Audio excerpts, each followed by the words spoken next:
Bonjour et bienvenue dans la revue d'actualité de ce mardi 9 juillet. L'US Ouakam vient d'annoncer l'arrivée de Moussa Diatta en tant que nouvel entraîneur pour les 2 prochaines saisons. L'ancien coach du Jaraaf ainsi que GFC a récemment quitté son poste à l'US Ouakam après y avoir passé un peu plus de 2 saisons. Il est prêt à relever un nouveau défi.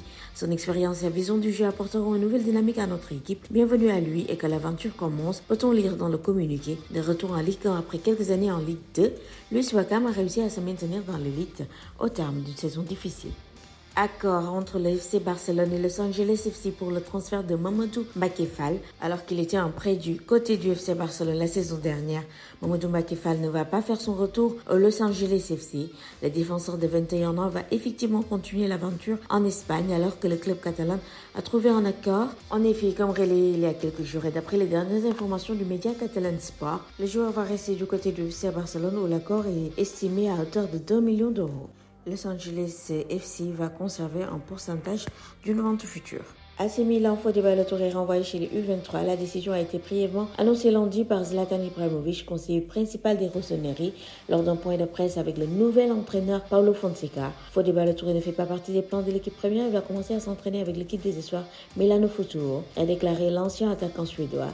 L'attaquant belge Divock Origi est aussi dans le même bateau que celui de Ballo-Touré, incapable de bousculer l'indemoulonnable Théo Hernandez et s'imposer à l'AC Milan depuis son arrivée à l'AS Monaco à l'été 2021. L'ancien joueur du Paris Saint-Germain et de Lille n'a disputé que 26 matchs avec les Rossoneri, prêté à Fulham en Premier League la saison dernière. Fodé Ballo-Touré, 27 ans, n'a pas non plus obtenu du temps de jeu en Angleterre et a donc logiquement effectué son retour à l'AC Milan cet été.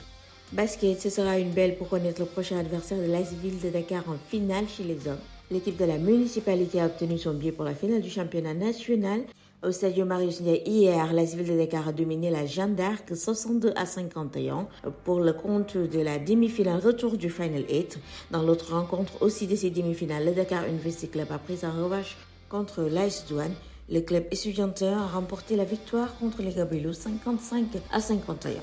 Terminons cette revue d'actu avec les championnats d'Afrique de Nanbudo. Le Sénégal termine deuxième avec 11 médailles remportées. Yaoundé, la capitale politique camerounaise, a été le théâtre du 5e championnat d'Afrique de Nanbudo. Cet événement rassemblait 52 pays au palais polyvalent des sports, transformant la ville en un véritable centre de compétition. Le Sénégal, malgré des moyens limités, a réussi à se distinguer en remportant 11 médailles et terminant deuxième du tournoi. L'équipe de kata masculine du Sénégal a aussi brillé, décrochant la médaille d'argent et se hissant ainsi au rang de vice-champion d'Afrique. Koudjo Diop a été exceptionnel, remportant 4 médailles, 3 en argent et 1 en bronze.